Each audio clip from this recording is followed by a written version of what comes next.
Hey everyone, welcome to Chessfornoobz, your one-stop destination for all things chess. If you've ever been fascinated by the beautiful strategic world of chess, but found it too daunting, you've come to the right place. I'm here to break down the game into bite-sized pieces so you can start playing and even outsmarting your opponents in no time. In our previous video, we explained the basics of chess. If you haven't checked out the video yet, click the video in the corner to watch it. In today's video, I will explain more about some basic elements in chess that are often overlooked. So sit back, relax, and take in this information to get a step ahead of your opponent. Before we dive in, if you're excited to start this chess journey, go ahead and hit that subscribe button and the bell icon so you won't miss any of our upcoming videos. Now let's get to it. First up, let's talk about castling. Castling is a special move in chess that involves the king and one of the rooks. It is the only move that allows two pieces to move simultaneously. It consists of moving the king 2 squares toward a rook on the same rank, and then moving the rook to the square that the king passed over. To perform castling, the king and the rook must meet specific conditions. The king and the chosen rook must not have moved previously in the game. There should be no pieces between the king and the rook. The squares the king moves over, as well as the square the king ends up on, must not be under attack by the opponent's pieces.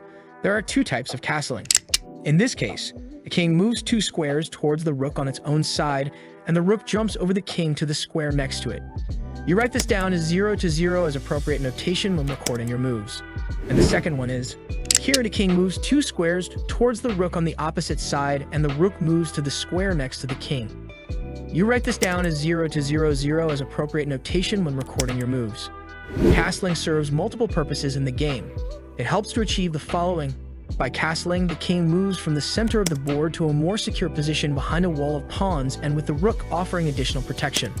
The rook, which might have been sitting idle in the corner, gets connected with the action of the game, potentially influencing the central or open files.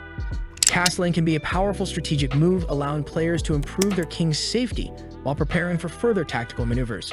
It is a fundamental skill in chess that players of all levels should master. Remember, chess noobs, castling can only be performed if all the conditions mentioned earlier are met. So keep an eye out for the right opportunity to execute this special move and fortify your king's position while activating your rook. Now that you've learned how to castle, let's take a look at other strategic moves you can master to improve your chess game. En passant is a special pawn capture in chess. It comes into play when an opponent's pawn moves 2 squares forward from its starting position, bypassing the square where your pawn could have captured had it only moved 1 square forward. En passant captures are unique and often unexpected, adding an extra layer of tactical complexity to the game. They provide an opportunity to seize an advantage by eliminating an opponent's pawn and potentially opening up new lines of attack. Great, you just learned one of the most overlooked captures in chess. Ready for the next one? In chess, you have different kinds of pins. A normal pin is a tactic you can use to restrict one or more of your opponent's pieces. You can do it by attacking the other player's forces in a way that allows you to explore a much greater vulnerability if the attacked piece moves. Usually the pinned piece blocks an attack to a more valuable piece, but it could also protect a key defender of the position or even impede a checkmate. An absolute pin is the most potent version of this tactic. It happens when a piece is covering an attack on the king. Since it is illegal to make a move that would put your king in check, the pinned piece literally cannot move. A relative pin happens when, although moving the pinned piece is not illegal, it is not desirable. Doing so would allow the other player to gain a winning advantage. And now you may be wondering, what if this happens to me? Don't worry, there are a few different ways for you to get out of the pin. The first one is by capturing the piece that is pinning your forces.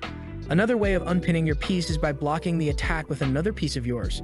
You can also free yourself from a pin by moving the threatened piece from behind your pinned piece. And finally, you can neutralize a pin by creating an even stronger pin against the forces that are paralyzing your army. I bet your opponent didn't see that coming. Now you have learned more about the chess term, pin in chess, and how to use it in your own chess games, as well as how to get out of one if you ever come across it in the future. And that's it for this video. In our next video, we will continue learning some of the basics in chess. So make sure to subscribe to Chessfornoobz for more fun and easy to understand chess lessons. And don't forget to hit the like button and share it with your friends. Let us know which of the basic chess terms helped you the most in your games. See you in the next one. Checkmate.